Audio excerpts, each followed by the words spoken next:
27 अगोदर त्यांनी सांगितलं होतं पहिलं त्यांनी सरकाराला आरक्षण दिलं का असा माणूस मराठ्याला ज्याचा कमावला त्याचं सरकार नव्हतं केलं.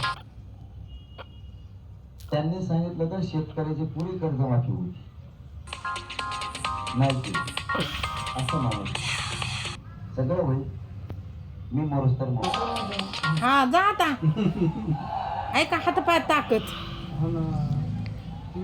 आणि मग त्याला धरायला माणसं येतं याचा विचार करा आपल्या माग बळ नाहीये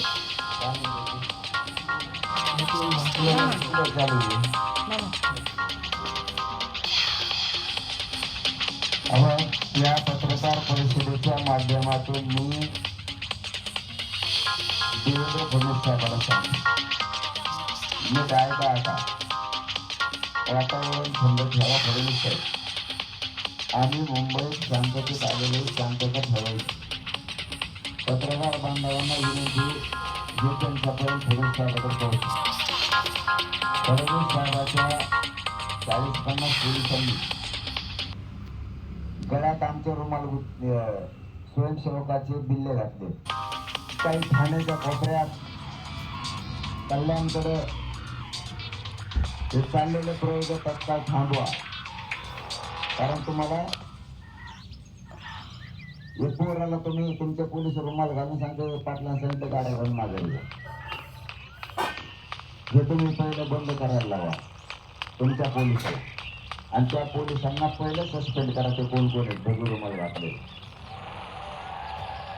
आणि याच्या पलीकडे तुम्ही जर ही गोष्ट थांबवलीच नाही घडून तर होऊन काय होईल तर आमच्या पोराला माघारी गावाकडे जावं लागेल एवढंच पण राज्यात तुमची एवढी कसं तुमचे आमदार खासदार मंत्री ते होईल तुम्हाला लेकरा बाळा सहित आमच्या महाराष्ट्रात मग आम्ही राहून देणार नाही तुमच्या एका चुकीमुळे ही बी शब्द आता देण्यात आहे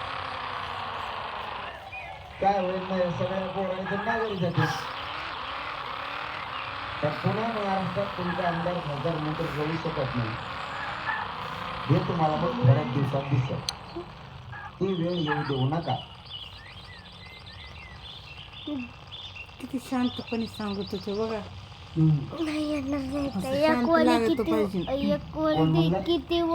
किती लांब आहे बघ एक अंगावर एक बी केस नसलेली चितुंदरी लाल दिसती नसती वळती चितुंदरीचा आवाज केव्हा ऐकला तुम्ही त्याचा आणि तिचा सारखाच खलास आणि लगेच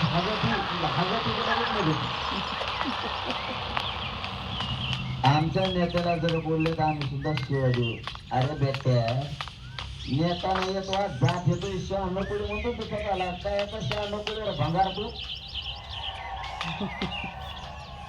नेता बाप नाही तो समाज बाप येतो 96 कोळीतला 96 कोळीत असं असतो 96 कोळी ही मायबाप त्याची जनता नेता बाप नसतो त्याचा 96 कोळीचा तू एक काम कर तू 96 कोळीचा 9 काढून टाकाय 6 राय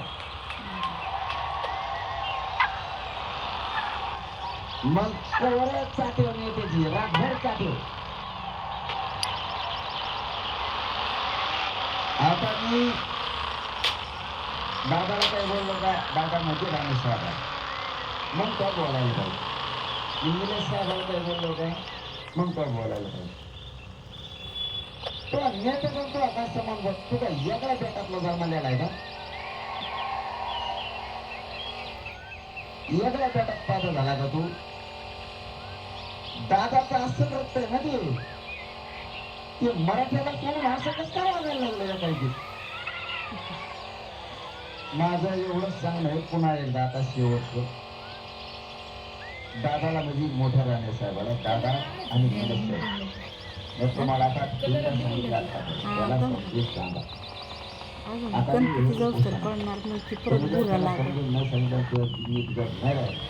त्याला असा लाल करतो द्यायला काय नाही एकच दिसत त्याला खालचं राहिलं तर राहून नंतर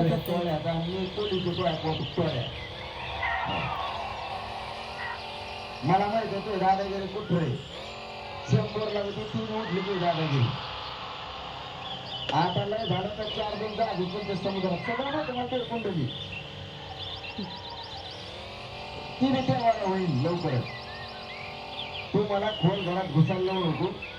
तुला कोणी वाजतात धरला नसेल पण मी असे नको मराठ्यांचे असे आवला देतो तो बोलत बसू. निलेश साहेबांनी दादा त्याला एकदा सांगाव नसता मी परिणामाचा विचार करणार नाही. आणि दादाला निलेश साहेब चांगला माहितीये पोट्ट काय चीज.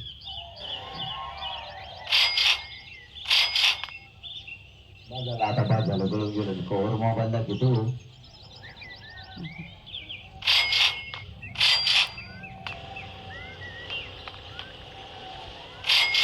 कोणत्या स्पीकर काढायला लागलं का मला.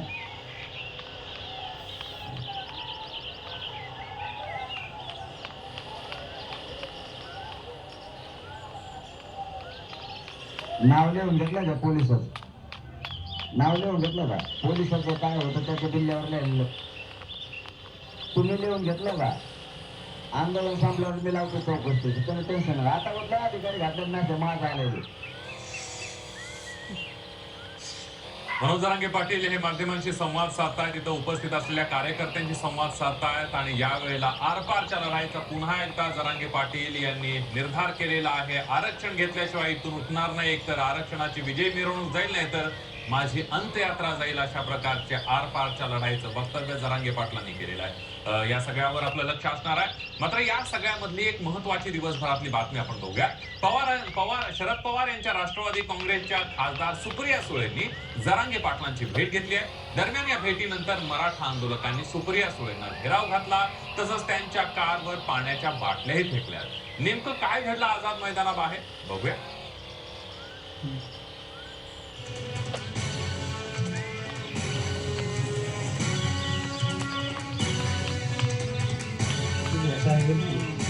सरकारनं गोळ्या तरी घातल्या तरी मी बलिदान द्यायला तयार आहे पण माझा हाताला तयार नाही शब्द आहे माझा.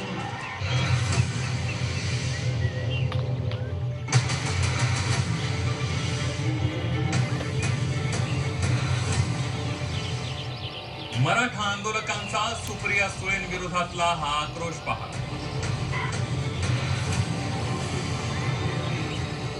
मराठा आरक्षणावरून मुंबईच्या आझाद मैदानावर ठाण मांडून बसलेल्या जरांगे पाटलांची सुप्रिया सुळेंनी भेट. दरम्यान यावेळी त्यांनी जरांगे पाटलांच्या तब्येतीची विचारपूसही केली. मात्र जरांगेंच्या भेटीनंतर माघारी जाताना मराठा आंदोलकांनी सुप्रिया सुळेंना घेराव घातला. सुप्रिया सुळेंच्या गाडीवर पाण्याच्या बाटल्या फेकल्या आणि शरद पवारांच्या विरोधात घोषणाबाजी देखील करण्यात आली. शरद पवारांनी वाटोळं केलं अशा घोषणा मराठा आंदोलकांनी दिल्या.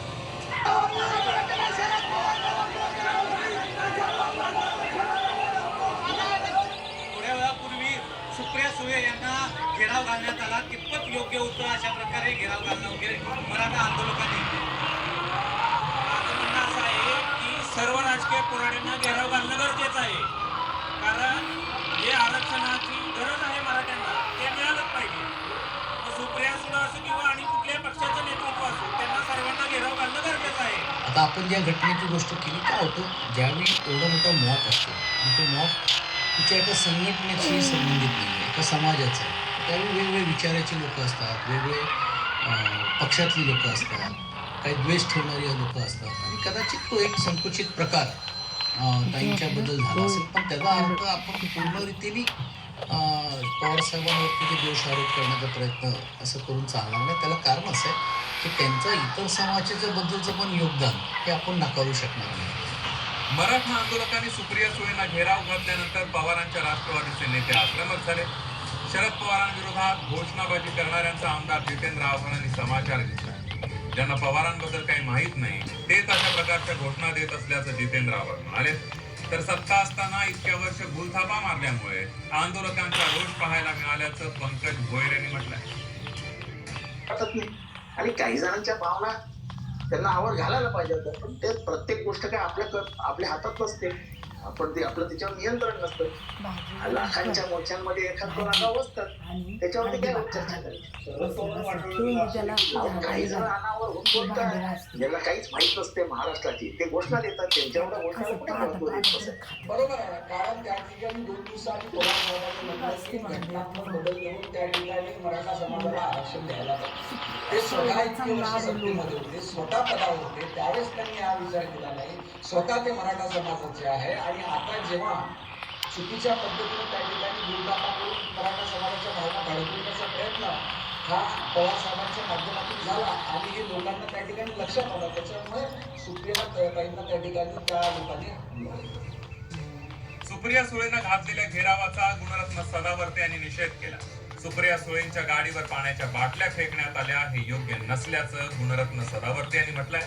मात्र दुसरीकडे गुणरत्न सदावर्ते यांनी शरद पवार यांच्यावर देखील निशाणा साधला. जे पेरलेलं असतंय तेच उगवत असतं. जो बाप के कर्म है, जो बाप के कर्म है, वो बेटी ने भुगतना नहीं चाहिए. शरद पवारांच्या बाबतीत तिथे सुप्रियाताईंवर जेव्हा